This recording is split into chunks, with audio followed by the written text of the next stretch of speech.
I'm here to serve tea. 2 facts about my life. My mother believes the earth is flat. And I have an astronomy degree. It's one small step for man, one giant leap for mankind. Oftentimes when I'm talking with my mother about this subject, she'll sort of defer to other people. We'll talk about a concept and she will say that she doesn't fully grasp all of the implications or minutia of it, and she will say that the people that she watches, the podcasts, the YouTube channels, they know more than her. And for that reason, I offered, send me a video. So, this is a video that I agreed to watch, picked out by my mother, sort of Babby's first introduction to the flat earth philosophy. The video selected for me is by the Founded Earth Brothers, and the title of it is How to Land on a Globe That's Moving Faster Than a Bullet. Their caps, not mine. The Founded Earth Brothers are a Christian flat earth YouTube channel, and there's a lot more to it than this, but this here is an image of the biblical view of the flat earth. There are definitely differences between it and how you would typically conceptualize the flat earth. I'm not going to go too much into that, but just so it's here and you know about it. Hi there, Editing Ben. I got a haircut. I'm not wearing pants, but I put the same shirt on. I want to lay some foundations for the video you're about to watch. My goal is to honestly engage with the claims made by the Founded Earth Brothers, but also put on display my process for evaluating and critically thinking about fantastical ideas. Obviously, there's going to be some hijinks, some comedy, but in general, that's what I'm trying to do. I hope you enjoy the video. And as a rule, I don't support belittlement or harassment on the internet, so don't do that to anybody, for any reason.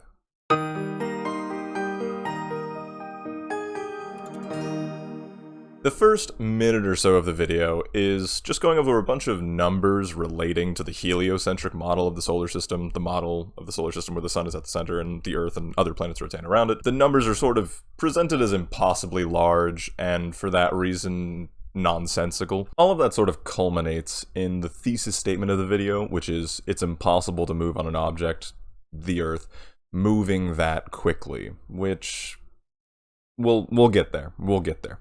The middle 2 minutes of the video are clips from different space agencies dealing with re-entry, and they're played for one of 2 reasons, either to show how this doesn't make sense and is illogical, or they're played for laughs. And then go further into space. From there, we get a title card of sorts, where the video asks the question, what if it's all an act? This is followed by a bunch of clips of NASA or the ESA, where it looks like they've been caught being on a movie set. And finally, the last section of the video is sort of like a hype piece for Christians who believe in the flat earth. With that breakdown, we can separate the video into 4 different parts. Big scary numbers, boyoyoyoyoying. Go further. Big scary numbers, boyoyoyoyoying, liars on wires, and Christian hype piece. Let's get into it. This one's for you, mama.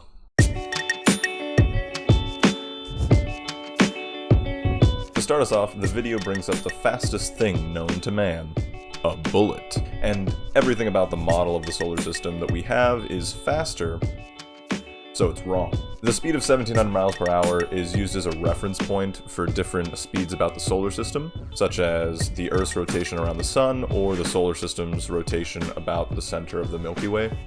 There's also a visualization of how fast the Earth is rotating using a jet, and it speeds up the footage of the jet to match Earth's rotation. There really isn't too much to say about this section of the video. Their numbers are approximately correct, and I agree that these numbers are sort of fantastically large and almost unbelievable. But that kind of makes sense, considering that our brains aren't really meant to understand things on that scale. The fastest thing our brains are really designed to understand is a cougar, not that kind, chasing after you, or a rock being thrown. So in the same way that we don't understand large phenomena, we also don't understand very small phenomena, like how many grains of sand fit in a handful, or the fact that some spiders and lizards can walk on water. Our brains just don't deal with large and small things, they deal with medium phenomena. Now, that said, I would like to take a moment and talk about numerology. In these Christian flat earth groups, they often connect the globe Earth to a grand conspiracy involving Satan covering up the truth of God's creation. This is often done with the number of the beast in relation to different numbers about science or the globe itself. And often, flat earth Christians will consider finding the number of the beast to be evidence of the lie of the globe earth. This really doesn't gel with me, as if you are Satan and your goal is to deceive people, why would you leave your bat signal, or goat signal in this case, all over the crime scene? Isn't that defeating the purpose of deceit? Isn't that gonna draw attention to the fact that you're deceiving people, making it less likely to succeed? I don't know, it just doesn't make much sense to me. In this video, there's a deliberate choice made to include the number of the beast in the speed at which the Earth rotates around the sun. I did the calculation and it comes out to this, which is close. However, the final few digits are ignored to make it look more like 666. And I just want to make the point that doing numerology like this isn't productive. It also just doesn't quite make sense, because this is in miles per hour, and in science, astronomy, we don't really use miles per hour, right? We use the metric system, we use meters per second. And you can make any number with units look virtually any way you want it to, especially if you make up your own units. But even just using existing units, you can put this into parsecs per decade or millimeters per fortnight. Neither of those are particularly helpful, because those aren't scales that make sense, but for the reason that numbers are so plastic and changeable when they have units attached to them, it's just sort of dubious to attribute any significance to one specific representation. You can look for patterns everywhere, but finding them doesn't mean that that pattern is meaningful, and it can be super dangerous to read into things when they're not there, and look for things really hard until you find them. Because if you look hard enough, some things will show up, but that doesn't mean that they are there. To put this another way, sometimes numbers exist, and that's okay. I would like to take a moment to thank this video's sponsor, balls. They're round.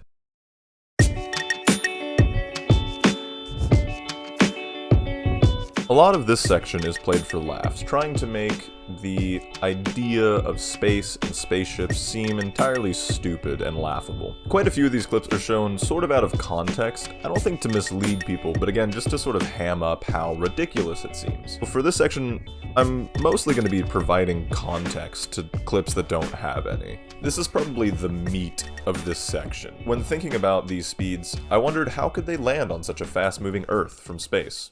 Especially if they're coming from the ISS, which is moving at 10 times faster than a bullet. Those doggone bullets will get you there too, Speedy.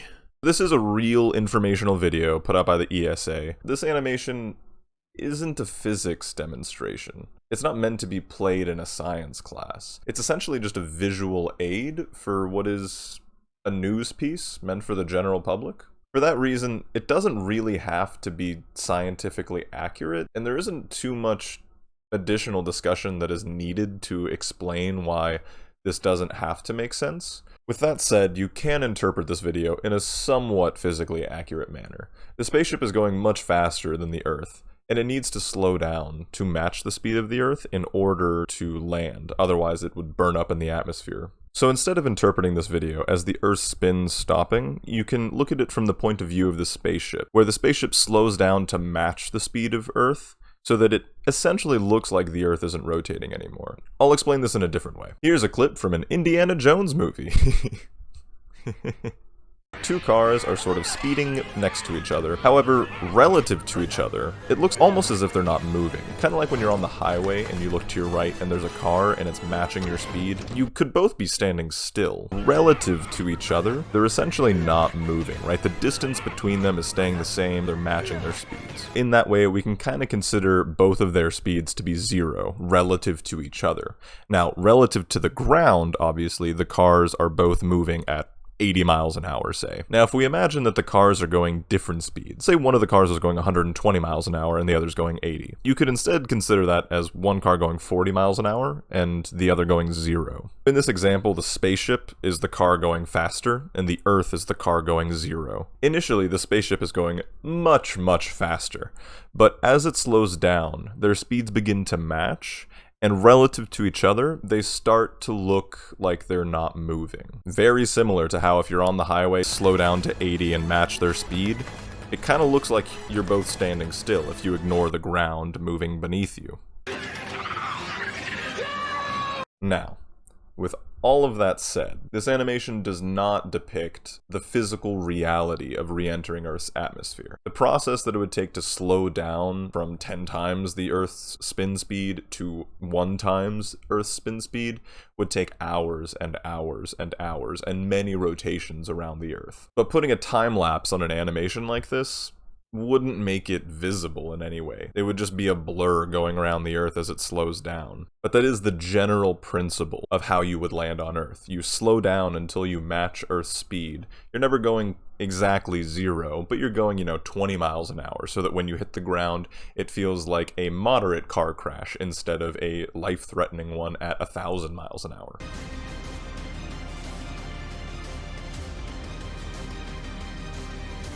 So, I mean, yeah, there aren't any witnesses, I guess, if you ignore the entirety of the search and rescue team. But also, there aren't any victims of space debris falling on them. The frontal heat shield and external window glass are jettisoned at an altitude of roughly 140 kilometers. It separates. So I think it's, in general, a good thing that we don't do space shuttle landings or spaceship landings in the middle of a suburban neighborhood. When all the information has been analyzed, the optimal return trajectory is calculated. I'm not really sure why they pitched his voice down. When all the information has been analyzed, They're making him sound almost sinister. I mean, he's just a dude reading a script. I don't know. So here's the namesake of this section, the Boyoyoyoyoying. If we don't burn enough, then we have still too much speed and we will still be too high in the atmosphere, and we can actually skip off the atmosphere and then go further into space. And that, of course, would not be a successful re-entry. The point that the video is trying to get at is how ridiculous it sounds to skip off the atmosphere, which I agree, but just because it sounds ridiculous doesn't make it untrue. Oh, my tea's gone cold. To demonstrate this phenomena, let me introduce you to Fish. Let me introduce you to today's Master of Ceremonies. It's Fish. This is his first appearance in a Field Sports Britain for 6 years. I really love this video. You can tell by his manner, he is part human, part range officer. Everything about it is just, it's just so good. So today we're going to be trying to shoot a Coke can after bouncing the bullet off this lovely lock here. The bullet is definitely bouncing. It even looks like it is skimming. It is striking around the target. Fish's #1 fan. #1. Fight me. We do it! Yes! And as you can see, it's still travelling at huge speed to break off serious bits of rock. So, don't shoot at water, yeah? No. Nobody can take Fish away from me. He's mine. So essentially, the point of this video that I'm showing you is bullets can skip off of water. This phenomena is super dependent on the angle at which the bullet tries to enter the water. If you shoot at a 90-degree angle straight down into the water, the bullet will just go right through. But if you shoot at a very shallow angle, then the bullet will bounce off. There are obviously differences between liquids and gases, but the physics here are essentially the same. In order to conceptualize this, I think it's super helpful to think of the motion of the bullet as 2 different motions rather than one motion. The vertical motion and the horizontal motion. If you shoot the bullet straight down into the water at a 90-degree angle, that's purely vertical motion. There's no horizontal motion at all, assuming there's no wind. If you shoot the bullet parallel with the water, right in line, level with the water, there isn't any vertical motion except for gravity. The force of gravity will obviously pull the bullet down, but the speed at which it does that is very, very small when you compare it to the horizontal speed of 1700 miles per hour, say. Continuity. I must be center after I pee. And looking at those 2 scenarios where we're shooting the bullet straight down or straight horizontal, when you're shooting it straight down, the bullet is going to enter the water much more quickly, like be fully submerged, while when you shoot it horizontally and you just have the force of gravity pulling it down, it will take longer once it hits the surface of the water for the bullet to be fully submerged, just because the vertical speed is much greater when you shoot it straight down. As we all intuitively know, when you throw something in the water, there's a splash. So if you put something in the water, there is a displacement of water out of the pool. Jesus. As the bullet encounters the surface of the water, the immense horizontal speed will make sure that it interacts with a very high amount of water particles in a very short amount of time. Since we're interacting with water, and since the bullet is interacting with water particles and displacing some of them, then we need a splash. This splash that the bullet creates pushes it upward. The steeper the angle into the water, the less time the bullet has to interact with the water in this way, and also the greater the force downward into the water, which means that you need a greater force to lift it back up. And this is why the angle of the bullet that you're shooting into the water has to be super shallow, because you need to maximize the amount of time the bullet has to interact with the surface of the water, and also minimize the amount of force downward into the water, so that the force that will push up can counteract it and make it bounce. This interaction between the bullet and the water is the exact same as the interaction between a spaceship and the atmosphere. In the same way that when you throw something into water, some liquid will come out, if you throw something into a gas, some gas will also come out. And obviously gas is much less dense, much thinner than water, so the spaceship needs to be going even faster than the bullet in order to make up for this lack of density. The angle needs to be even shallower because you need even more time to interact with the very thin particle density and even less force going downward. And that's sort of the simplified version of how to skip things off of the atmosphere. And all of that is a little hard to understand, and it seems pretty fantastical, but there is real-world demonstrations that you can do, like my man Fish. Proof, if you needed it, that water is almost as bouncy for bullets as stone. Yes! But it does seem a little bit easier to just belittle the idea and play a sound effect. Go further into space, and that of course would not be a successful re-entry. All of these actions are done with explosive bolts. The spacecraft was shaking with this bang, bang, bang, bang, bang, bang. It felt really interesting, actually. So the process they were talking about doesn't in any way involve explosive bolts. Explosive bolts are used for a different thing where they separate parts of the module, two parts that are meant to burn up in the atmosphere and then the actual part of the module that lands. So I'm not really sure why this is here at all. And this is sort of what I meant earlier by it just sort of seems like out of context for the sake of comedy, because there isn't really anything to mislead here. It's just out of place. It starts grabbing you, but it's very gentle at the beginning for a long time, and then you see all these forces grabbing you.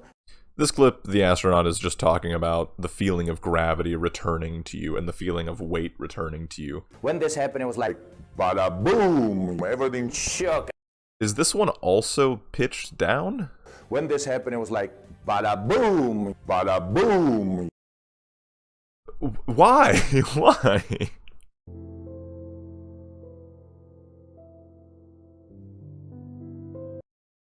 Okay, so that's funny. That's funny. However, there is a legitimate reason for him to be weak and being carried off. Your bones and muscles typically grow under the assumption of the force of gravity acting on them, and when that's absent, they tend to deteriorate. You look at stuff and you feel your hands are heavy, you feel your watch weighs a ton, your books, the materials around you, your head, it's extremely heavy. Also, he was just on a 4-hour roller coaster where he fell from space.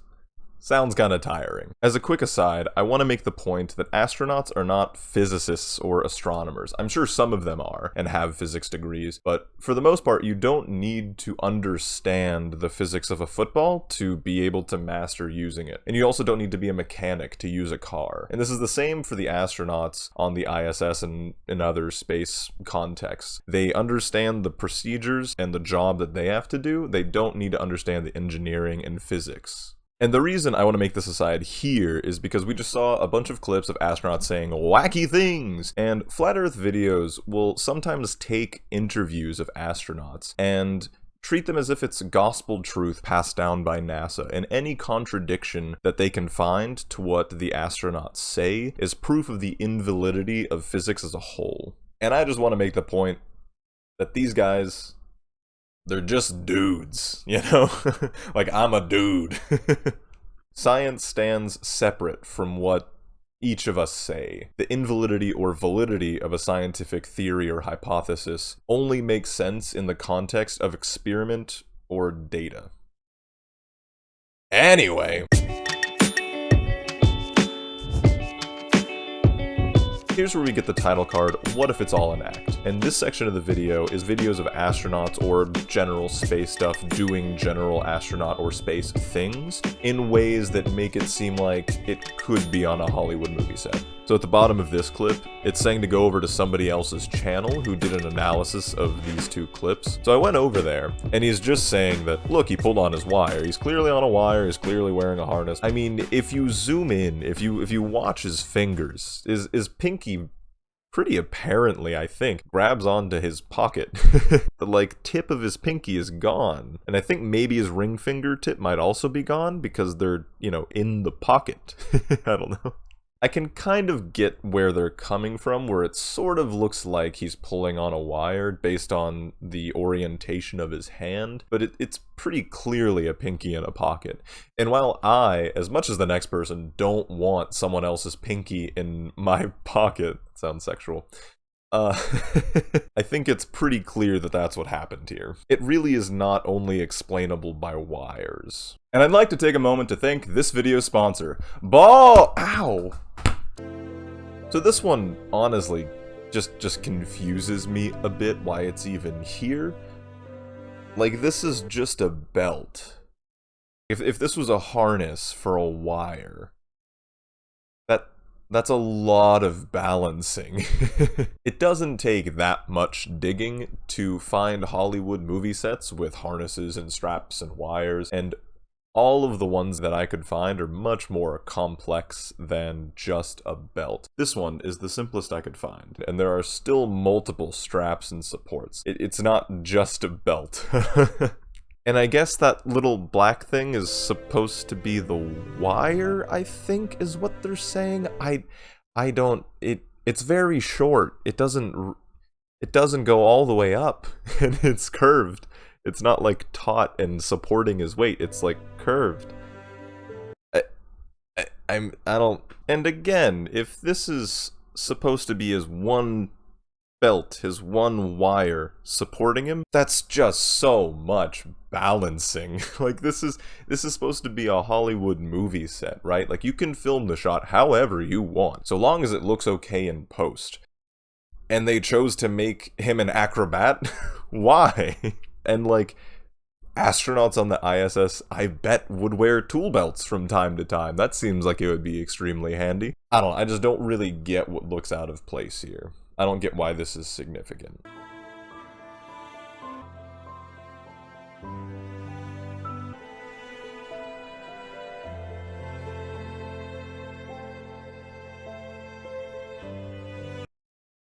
This is the part of the video where I started to go insane. There was just, the rabbit hole here was just, This video is claiming that this is a clip from the United States Air Force, depicting what space was like the first time they ever filmed it. And I completely agree with this video. This is a fake footage of space. I mean, for starters, there's a star poking through the moon. The moon is still there even when there isn't light shining on it, so, you know, there can't be a star there. It just doesn't make sense. It's clearly fake footage. So I tried to find this source footage, and I started by looking at the mission that the video tells me it's from, Stargazer. Stargazer was a real mission with the purpose of testing the general feasibility of filming or doing astronomical data collection from a manned balloon. This was the first and only flight of the project. At the time, it was a revolutionary idea. Just getting somebody that high in the sky so that there's no light pollution or atmospheric interference seemed like it would be great for data collection. However, the turbulence of being in a balloon wasn't great for data collection. So it just didn't quite work out in practical terms. Now, about this first time seeing space, or first stars video, as I'm going to call it from here on out. I was able to track down the source footage of this first stars video. It comes from British Path, and the title is The Stargazer Balloon Takes Off, 1962. And in the title card of the video, it's definitely making the claim that it's the first clear look at the stars. We already know that's just not true. And after much digging, I was able to find this video, which is the same first stars footage, published also on British Path, but 3 years earlier, in 1959. This video is sort of a news piece on astrology, I guess, but the specific part where it shows this is talking about the London Planetarium, and it's sort of an example of going to the planetarium and what you would see. And after finding that video, I found another time that the same footage was used. This is a newsreel about a kid, a high schooler, who built a planetarium in his house.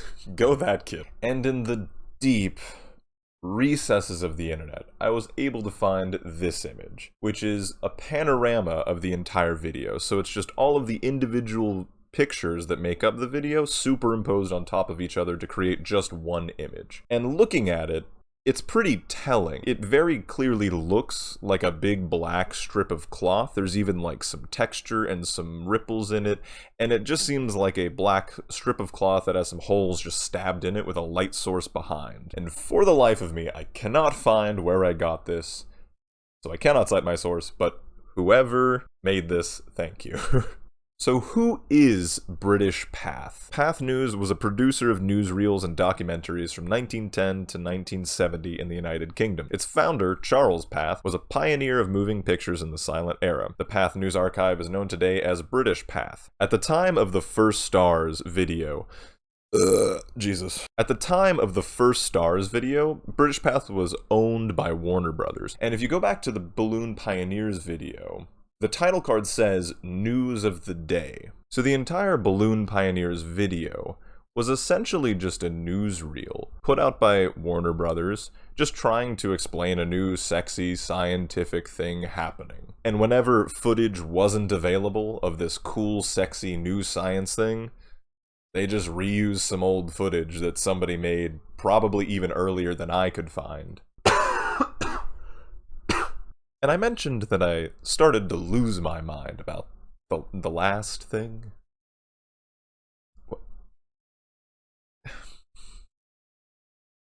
Here I'm done.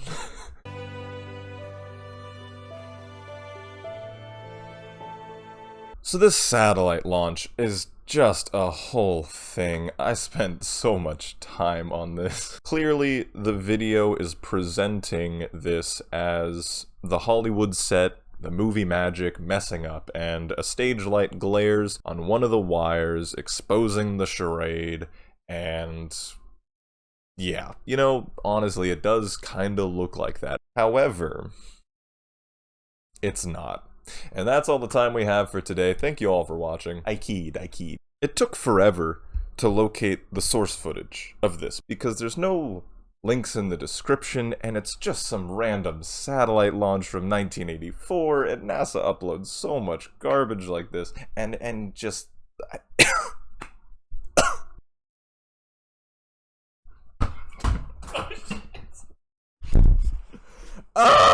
But, you know, you don't need to hear about that. I found it. And in the comments section of the source video, there are only two types of commenters. There are the flat earthers who are saying things like, liars on wires, exposed again, hashtag space is fake. And then there are the other people who are saying things like, that is clearly an antenna, eye roll emoji, go jump off the flat earth. And both of these people are dumb. Except I lied, and there's a third type of comment, those pointing out the truth of aliens, the spaceship clearly shown in this video. But I'm pretty sure this is just like condensation on the lens of the camera. You can kind of see the you know, like it form and sort of run down the lens. Yeah. But it's just, I thought I'd throw that. It's a very funny detail about this whole shebang. Those saying that it's clearly an antenna, I feel are being a bit disingenuous, as you can see the top of the satellite 10 seconds earlier in the video, and there's clearly not anything long and straight and thick and juicy on top of the satellite. There's no antenna, at least not from the beginning. That said, there are quite a few problems that I see with this being a wire. For starters, it's very thick. You can see here when I slow it down frame by frame and kind of go back and forth. For the proportions to match up, like satellites are quite large, and for these proportions to match up, it has to be a very thick wire. You might say you need a really thick wire to hold up a solid chunk of metal of that size, but if we're going with the movie set theory, why would that be a solid chunk of metal? It just has to look like one. You just need the outer layer to look metallic and the inside can be hollow. And it makes more sense for it to be, paper mache or whatever. Obviously, like, the outside has to look good, but why make it harder on yourself if you're filming a movie? That doesn't prove it's not a wire. If we go back and look at this video frame by frame at this section, you can see that the satellite is clearly moving, but the wire or antenna or whatever it is doesn't really appear to move. It appears to be stationary, almost like it was a part of the background. And if this was a wire attached to this satellite, then the wire would be spinning and being pulled, so it would clearly be moving. And if it was an antenna, then it would also be attached to the satellite, so it would be spinning and moving. It just doesn't quite make sense as a thing that is attached to the satellite. Also, just as a point of frustration, this video is just such bad quality. There's just colors everywhere, and it's grainy, and it's nighttime, and wham! And because the video quality is so bad here, I really wanted a picture of the satellite. So let's find one. Alright, so the mission in question is STS-51A Discovery, which is actually a pretty famous mission as it's the first time that we collected satellites from space and also the first time that somebody spacewalked without a tether, which, no, don't do that. You're gonna die.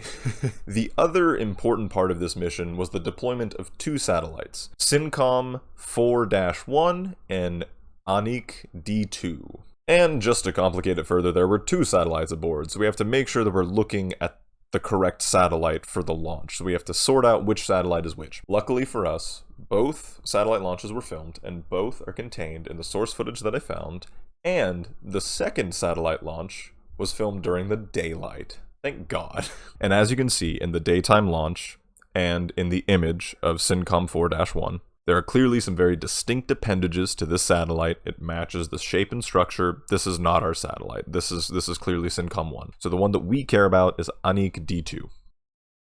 Now, after searching and searching, I cannot find our girl.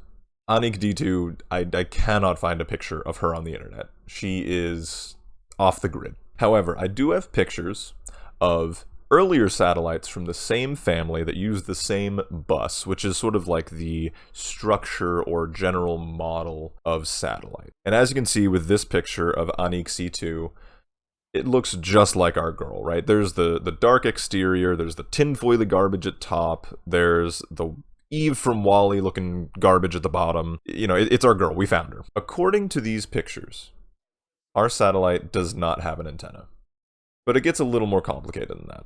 In this animation that goes over the launch of an Anik C satellite, it clearly does have an antenna, but only after launch. But the video doesn't explain how or when the antenna is deployed. In this video, showing completely different satellites, these satellites clearly do have antenna, and they also clearly deploy immediately after launch.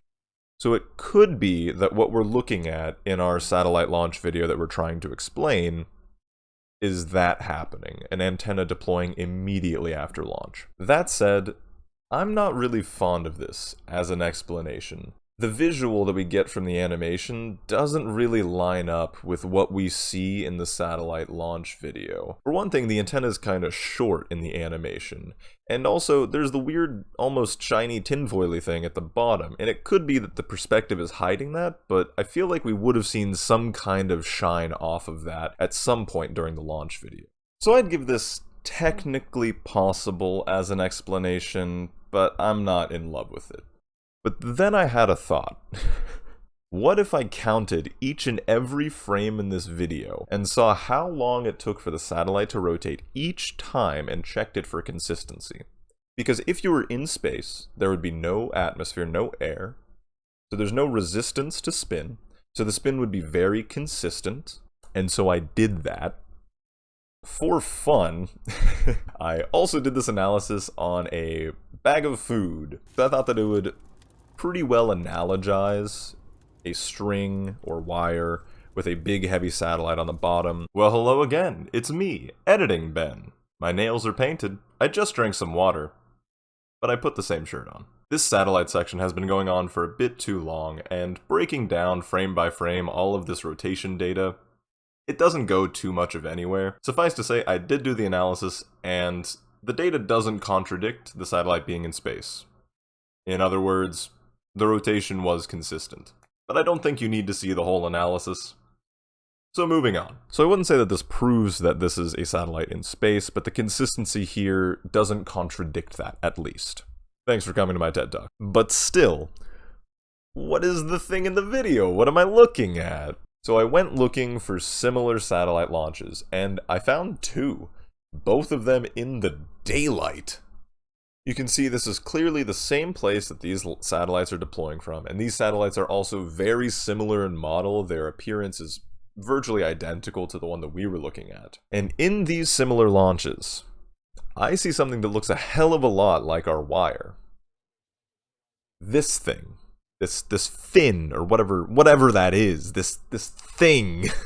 And if you look at it, it seems to be entirely the correct thickness. It would make sense that you can't really see it during a nighttime launch, except for when a spotlight or flashlight or something of the sort is shined on it, as it's a very dark membrane that is on the fin. And since it's just a piece of the ISS, it makes sense that it's stationary in the background as the satellite moves past it. So it's just that. It's not an antenna or a wire. So everybody in the comment section is wrong, and I'm right. And I spent a lot of time figuring that out. But seriously, you have no idea how much of a headache this was. Just trying to find the satellite and the footage and just figuring it out and doing the frame analysis. Oh god. Anyway, I am thoroughly convinced though that I found what is in this video. And that's all that matters. And thank you to this video's sponsor, Balls! I'm not going to dive into the whole of Christianity in this video, because this last section is essentially just a Christian hype piece. It just shows John 3:16 and other things. There is some diction in this last section that is really close to my heart and mind that I want to discuss. A lot of the language in this section creates an almost martyr-like mentality if you come to believe it. Things like, spread this truth no matter what the cost, and thanks for sharing the truth and enduring the persecution, I think are particularly egregious here. Everything said in the final section of this video is on screen right now, and if you take a moment and read through it, and let yourself be in the mindset of believing what it says, you get sort of this feeling of power, sincerity, of truth. You get a feeling like you're a part of a world that not many people are a part of. And that's very intoxicating. And I'm speaking from experience here. I've gone through different phases in my life of believing virtually every mainstream conspiracy theory. So I know what this feels like. What it feels like to be on the inside, to be in the know. And I know what it feels like to be a part of a community. Anybody that has been a part of any community, like a fan group or anything like that, can attest to how good it feels when the correct people praise you, and how much stronger any belief you have becomes in the context of a community uplifting that belief, no matter how malicious or benign. And for this reason, I find the martyr-like mentality of this section be very dangerous. Not only does it empower false beliefs and teachings, it also empowers isolation and criticism as symbols of your correctness, as your symbol of being a part of the world that most people don't get to be a part of. At some level, I'm sure this sounds like fear-mongering, but these groups actively have a negative impact on my mother's life. And not that she'd agree with me about that. Not specifically because of her belief in the Christian flat earth model, although that does come with a lot of isolation. Not many people are going to look at you the same once you admit to believing that the earth is flat. But because of the communities and structures surrounding these beliefs, my mother has stopped trusting doctors, and it kind of feels like doesn't believe in Western medicine as a whole. She used to receive blood infusions every couple of months, and the difference in her demeanor and energy was palpable. She would go from spending most of her time laying in bed or napping to being her usually cheery, project-oriented self. Now, many months overdue for treatment, I see her energy and motivation lagging. And I want to be clear, I don't think that anybody in this community wishes her, or anybody else for that matter, ill will. It's very easy to demonize or otherize people who believe things that are different from you, especially if you regard those beliefs as asinine. I don't support, under really any circumstance, giving in to our monkey brain tribalism. I think it really only serves negative outcomes to us as a species, as a large community. Conversation. Meeting people where they are and listening to what they're saying, and not just the holes that you see in what they're saying. Trying to understand where they're coming from and how they got there. I think it's the only way forward. I love you, Mom. Please go get treated. I've got blood right here, if you need it. Thanks for watching. Good luck out there.